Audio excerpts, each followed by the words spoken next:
Welcome to our discussion today on the future of formative assessment in an AI-driven world. I'm thrilled today to be joined by two of our experts. Please introduce yourselves. Hello, my name is Mutlu Cukurova and I'm a Professor of Learning and Artificial Intelligence at University College London. And I'm Rachel Evans. I'm Director of Digital Transformation at the Girls' Day School Trust. Fantastic. Well, welcome both of you. It's great to be here with you today. Rachel, what role does formative assessment play in assessment and learning today? I think it is the foundational thing in every teacher's toolkit. It's how you understand, as the instructor, how students are making progress. But I think increasingly as practice and cognitive science has become more developed in this area, it's for students themselves to understand how they're learning and how they're making progress and to be able to move on to the next stage. So it's absolutely fundamental, and especially in the secondary context in the UK, the fact that we have these big summative assessment public exams means that everybody's mind is on formative assessment a lot of the time. Yeah, that makes a lot of sense. Mutlu, anything you would add there? Well, I would agree with Rachel, and maybe I can bring in the perspective of more academic research in this space. Formative assessment has been one of the fundamental engines of human learning for long years now. Both individual studies and meta-reviews indicate that you can improve student learning outcomes significantly with formative assessment. And if you look at why formative assessment actually works, there tends to be four major lines of thinking there. Number one, formative assessment prepares students to activate their prior knowledge, so they can be ready to learn a new concept, driven by what they already know. Number two, it can help students understand and increase their awareness of their own knowledge gaps. So what they actually know, what they do not know, so that this gap can be filled in with instruction. Number three is the affect side. It motivates students to learn new content once they have gone through this process of formative assessment in an iterative manner. And at last but not least, it provides opportunities for instruction to ensemble together through the formative assessment what are the existing gaps in students' knowledge specifically, so that you can shape the instruction accordingly. So the science of formative assessment is very clear that it is one of the fundamental engines for human learning. That's great, and great to have that kind of learning science angle, I think, as we understand how important formative assessment is. So kind of reflecting on that then, if we think about the context of generative AI, what does learning integrity mean in a world where generative AI is ubiquitous? I think just picking up on what you were saying, the use of generative AI by students speaks to some particular areas there. I think that bit about prior knowledge becomes quite problematic, because if you've acquired your prior knowledge by getting your AI to do it for you, then you're not going to be secure in that as a learner. And I think that's really problematic, because then that speaks to the motivational bit as well, that learners can lose their why, their reason for wanting to move on and understand, because they've contracted out their thinking to a machine. So I think that's one of the reasons it's so problematic, because formative assessment is foundational. That if AI, or student use of AI is attacking those different bits of the process, you're risking the whole thing kind of tumbling down. Yeah, I would agree with this. I think learning integrity is an interesting concept, isn't it? It is broader than academic integrity, because learning happens where the learner is. It is not only within the borders of an academic context. And of course, generative AI is somehow challenging some of these fundamental assumptions about the learners being able to take the ownership of their own learning, as you were pointing out, Rachel, on various dimensions, including students not taking the opportunity of activating their own prior knowledge, including learners missing out on opportunities of generating their own outcomes through engaging in learning activities. Yeah, great. That makes a lot of sense.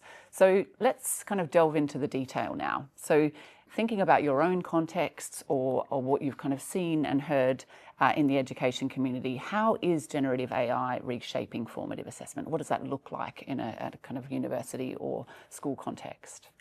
I think it's making teachers and educators and students actually lose confidence in formative assessment.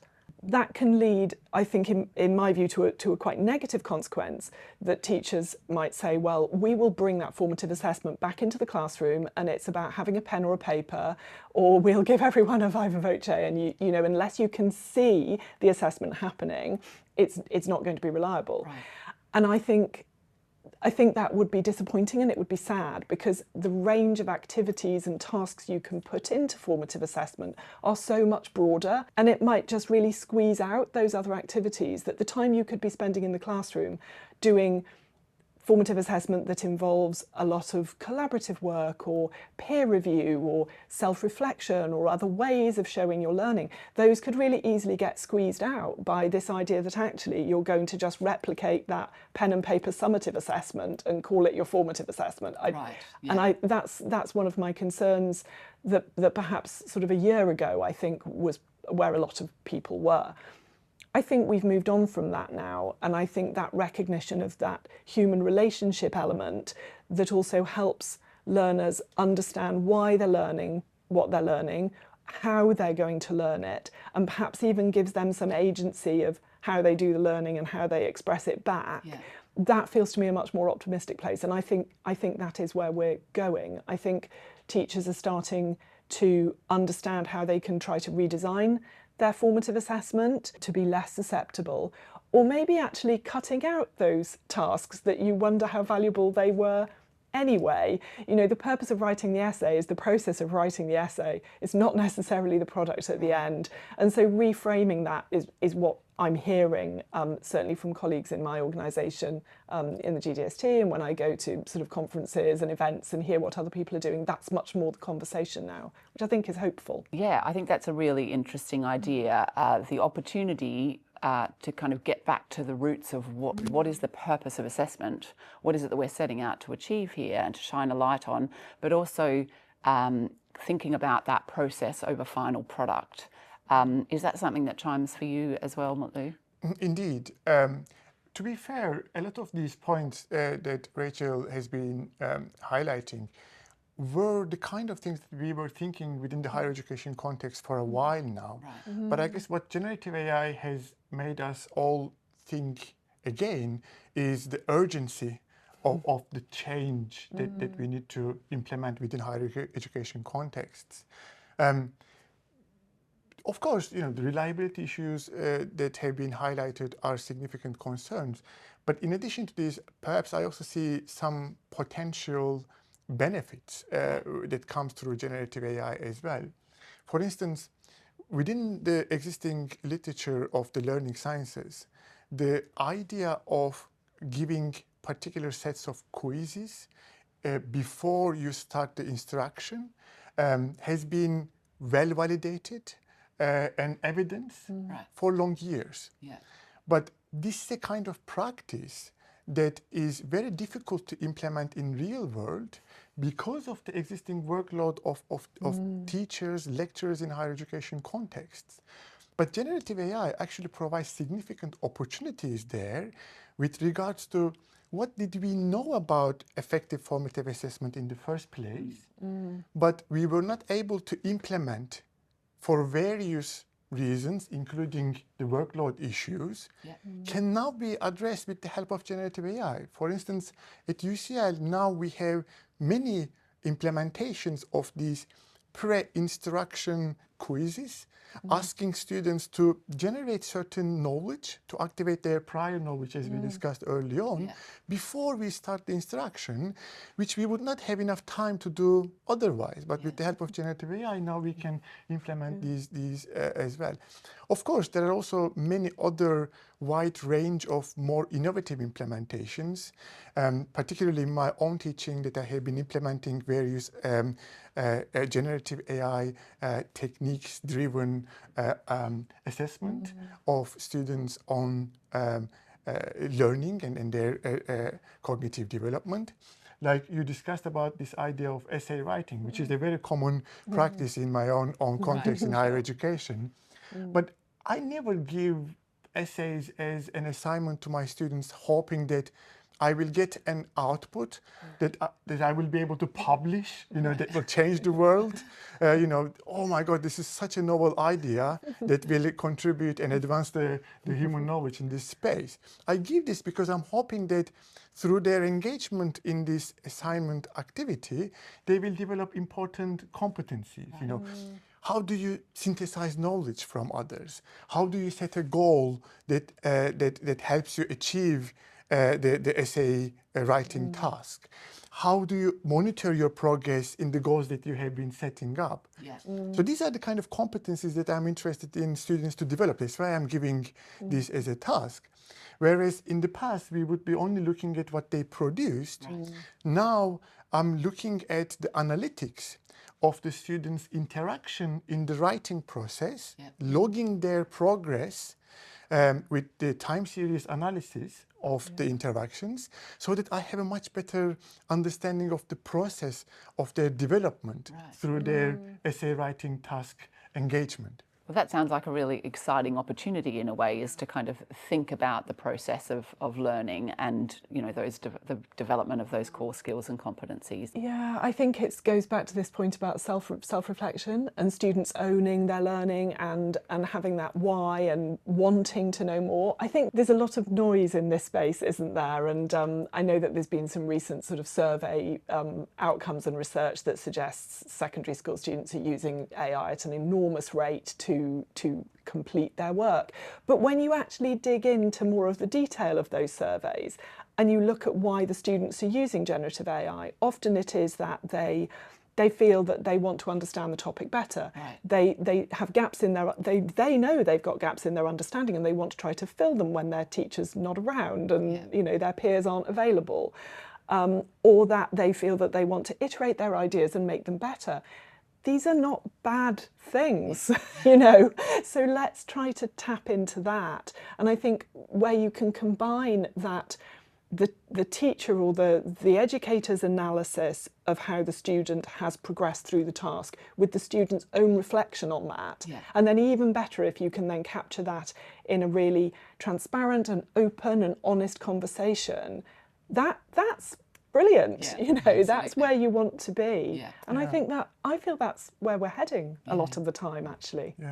It's all about making learning visible, isn't it? Making certain aspects of learning processes more visible. I like that. Visible to teachers, but also visible to the students themselves.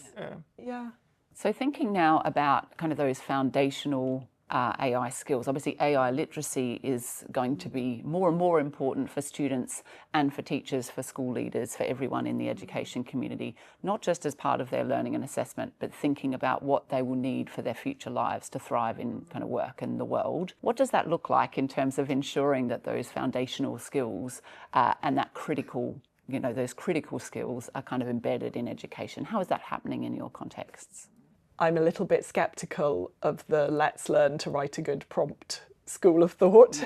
I think the skills that let you engage effectively with AI are that you can think critically about the output. So that means you've begun by learning to criticise the work of others or yourself.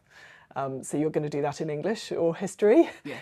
You're going to be really specific in the prompt and think about the outcome you want, like you would do if you are writing your problem statement in design technology, or you are writing your hypothesis and setting up your science experiment and specifying how it's going to be conducted. These are transferable skills. This is how those of us in the generation before generative AI and before even digital technology in education, that's how we got those skills that are allowing us to use this technology. So I think bringing that, for teachers to bring that focus and have that in their minds is going to be helpful. And if they can model themselves how they have used AI in perhaps helping create the materials for that formative assessment or piece of work. I know an English teacher who does a great job of that. She gets it to write really terrible model answers, and then they talk about them in class, and then they talk about how she created it and what she could have done better. So I think those much more subtle approaches feel to me more robust, because I worry that if you go down the road of saying, well, we're going to do AI literacy like we would do ICT literacy or any other technology-based skill, you're separating it out. You're putting the technology in that special category of something that's not part of the rest of your learning. And I don't think that's helpful, and it's not the approach I would encourage. So build it in. Think of the skills you've already got that are going to make you able to use that technology well. Yeah, I agree with this. I think a lot of the discussion with regards to AI competency development for students and teachers, unfortunately, focus on very practical aspects of, you know, how to use a particular tool or how to write a prompt. And one of the major problems with this is that the speed of change in technology is so fast that a lot of these things that we were teaching or trying to educate people about are becoming obsolete. Well, Overnight. And frankly, if we know exactly what needs to be thought with regards to application, these are also the kind of things that we could embed into AI models so that in the near future we don't necessarily need to have these kind of skills. Prompting is a really good example of this, for instance, because most of the recent models actually have significant prompting strategies embedded into the system prompts of the model. But a couple of years ago, that would not be the case. To me, the kind of competencies that we need to focus on can be perhaps categorized into 5 dimensions. The first dimension is associated with this human-centered mindset. You know, how do we interact with these models in ways that we would protect our own agency through these interactions? This idea of owning the interaction space is not about holding on to your agency very tightly and not opening up yourself in which you would synergistically interact with this model to co-create knowledge. So it's not about only holding on to your agency, but giving up a little bit of your agency so it actually can challenge you and push you back. So you have these synergistic interactions and then you try to co-create knowledge together. But skills that are associated with this are very important to develop, that I would categorize as human-centered mindset competencies. There are skills and competencies that are specifically associated with AI ethics, by which what I mean is that however great these models are, they still have significant limitations. For instance, limitations that are associated with their hallucination rates, their accuracy, the biases embedded in these models. So improving our own knowledge about their limitations and the competencies that are associated with AI ethics are also extremely important, so that whenever an AI generates an output, we do not take it on the surface value, but we critique it and we judge it through our own epistemic awareness of our own knowledge of what truth is. And then there are sets of competencies that are associated, in my opinion, that are specific to students and specific to teachers.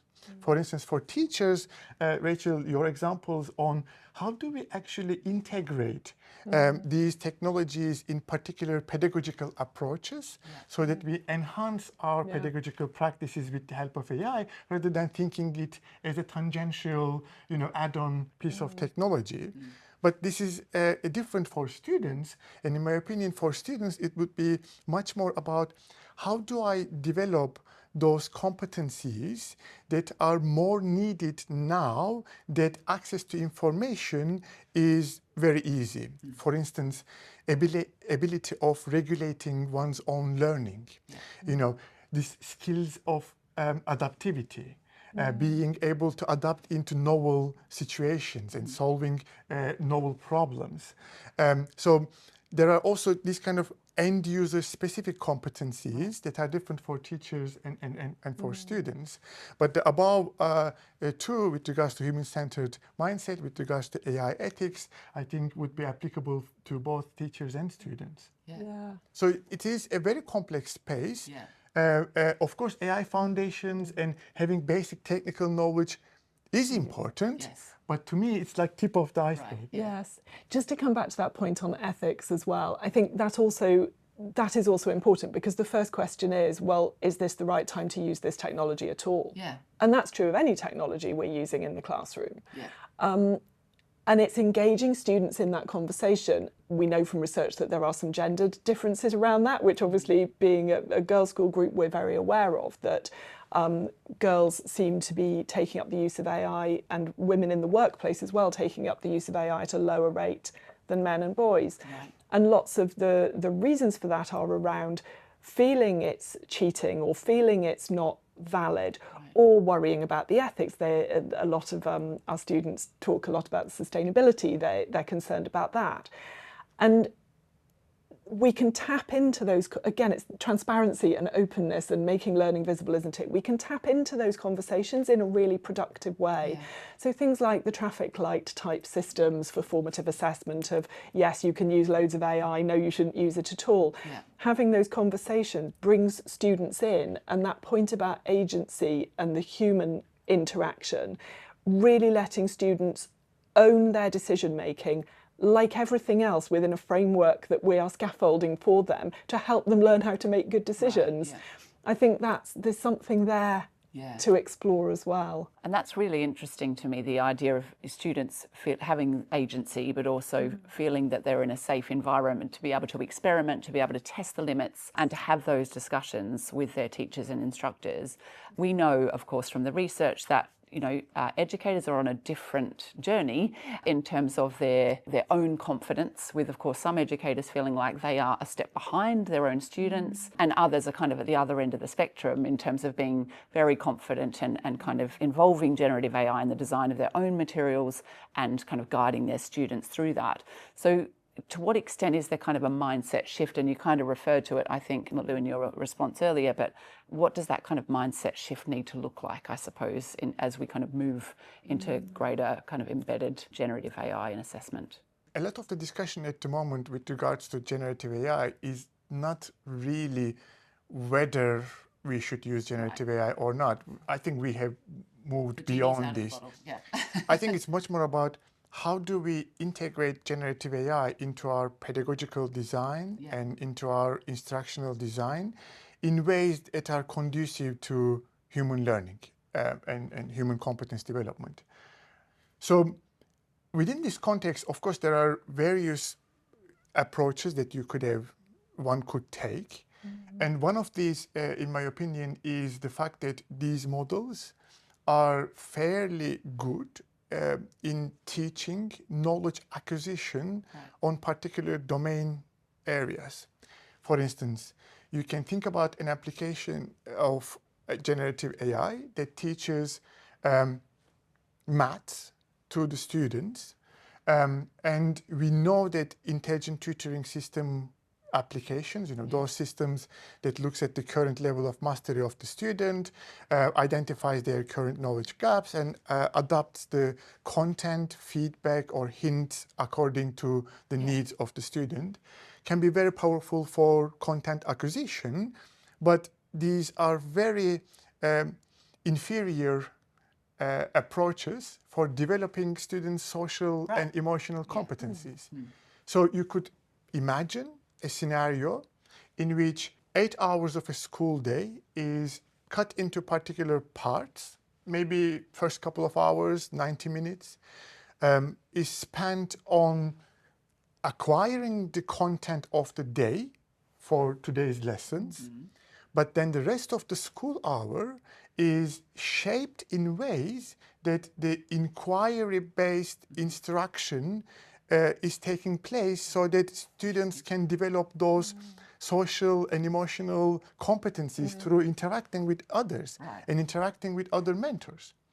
Now, the problem with this, not necessarily a problem, but challenge with these kind of applications is that the ratio of the mentor to student has to be high enough for each student to receive enough amount of mentorship. Right, yeah. Because inquiry-based instruction is not about letting students on their own to do whatever they want to do. So you need to scaffold them. So that requires a different mindset in the teachers to move perhaps away from this knowledge transferring agent in the classroom into almost like a peer. And you don't necessarily know everything. The teachers would not necessarily know everything that students are interested in. Maybe one student is interested in space, another one is interested in the sea, and they want to do a project on this. So you need to have this mindset as a teacher to become a more abled mentor, more abled peer, facilitator of knowledge, and you work with them. And that requires significant shift in our education systems. Yes, that's provocative, isn't it, to talk about? I think the experiences of how that can work and openness to having that work are going to vary quite a lot over the age ranges we're talking about. I think at the sort of top end of secondary school, kind of key stage 5 and into tertiary education, that approach could work really well. I think further down the age range, teachers reframing what they're expecting from the students and how they're expecting them to get to their goals, that's going to look different because any feeling of formative assessment being transactional needs to be swept away, and it's got to be a much richer conversation, as happens an awful lot in classrooms all across the country now. I think that's the biggest change, and that requires teachers to be open to thinking about how students might be using AI, how they might be using AI, how they might come to an agreement about how to use it together in a productive way. If you feel that it is technology and therefore perhaps worrying or frightening or threatening, we need to, as leaders in organisations, for school leaders and people who are perhaps enthusiastic in their organisations, there's a duty there for them to help other colleagues feel more confident, because then they won't be resisting it because they don't want to open themselves up to the benefits that it could bring their students, but because they don't quite know how to go about it. And I think that learning and sort of open mindset is going to be the biggest change. So that's a great transition into my next question. So thinking about what teachers will need, what educators need in order to kind of move forward, what does that support look like at a kind of a system level? So you've talked a little bit about peer support, building those networks of educators to support each other and to be on that journey together. What else needs to change in the system, I suppose, to support that kind of change? Pedagogically informed, research informed, thorough guidance is absolutely key. There is so much noise in this space. It's easy to feel completely overwhelmed by what's being presented and the pace of change and that atmosphere of threat often that the media and sort of social media is generating. And I think we need, as institutions ourselves and perhaps school groups and higher education institutions and as other organisations in this space to cut through that with really solid guidance that's quality assured. Yeah, I would agree with this. It's actually an ecosystem issue, isn't it? Perhaps one of the fundamental requirements, at least from my point of view, is good governance in the sense that, unfortunately, at the moment, it is quite a wild west with regards to what technology can go into schools. And to me, that is a hugely problematic space, particularly within the context of generative AI. So first thing that we need is a clear governance with regards to what kind of AI technologies are allowed in the first place to be safe to be used in schools. We don't have this yet, and I don't think we can put this responsibility on the shoulders of school leaders or on the shoulders of teachers. It is a more ecosystem level issue, perhaps a political consideration. It is a policy-making consideration. But without this first step, the rest kind of falls apart in many senses. Because if these tools are not safe in the first place, however good the teacher is, then it will be very limited. then it's actually quite interesting, and I would agree with the points Rachel made. We have done quite a significant research in this particular space, looking at what factors actually influence the real-world adoption of generative AI in schools by teachers. And many of the factors that you have identified, to our surprise actually, because we were expecting many kind of tool-specific issues, technology-specific issues to be key barriers to adoption. But they were not really, they were important, but more important factors were all about the kind of school culture in which teachers are allowed and can experiment. There's trust, the peer mentoring and peer support. And whenever the teachers actually come across a problem, being able to ask openly their challenges to the school leadership. So the school leadership buy-in and support have been all very important factors that would influence. So these are, in my opinion, kind of ecosystem level things that we need to focus on. Great. So as a final question, I think just thinking to the future, what are you hopeful for in terms of how AI will shape formative assessment, but education more broadly? I think there's opportunity for really tailored education-specific platforms that help students iterate and reflect in a really positive way. It seems to me that that's what they're seeking often. In the way they're trying to use the big sort of public generative AI tools that are out there for them. I think we could do a really great job by providing them something really specific and focused perhaps even on their own context. As I said earlier, we're very aware of the gender differences in the way AI is used, and technology in general. We're very aware of the bias that arises for all sorts of groups in the use of AI. And I think education-specific platforms that really deliver what students actually need I'm hopeful for that. I think we can do that. One of the significant opportunities is the fact that nowadays, with the help of generative AI, we can implement some of these good practices of formative assessment at ease. So the teachers do not need to add so significantly to their workload in order to be able to use formative assessment as part of their regular practice. This is very exciting because these technologies are ubiquitous. You don't need technological expertise to use these technologies at a very advanced level.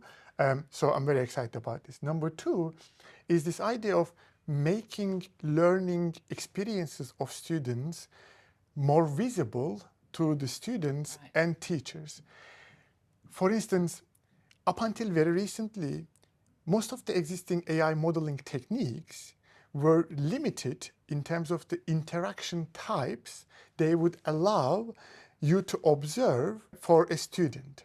So we would have machine learning models that would help you classify students into particular groups, cluster them, but you wouldn't necessarily be able to create these natural language-driven interaction opportunities, which are so relatively easy to make with generative AI, that can open up significant opportunities for making these reflection processes more visible, making these critical thinking processes more visible to the students and to the teachers. So that makes me really excited. And it's a unique advancements of the generative AI in comparison to traditional machine learning approaches, or what we are calling as good old-fashioned AI.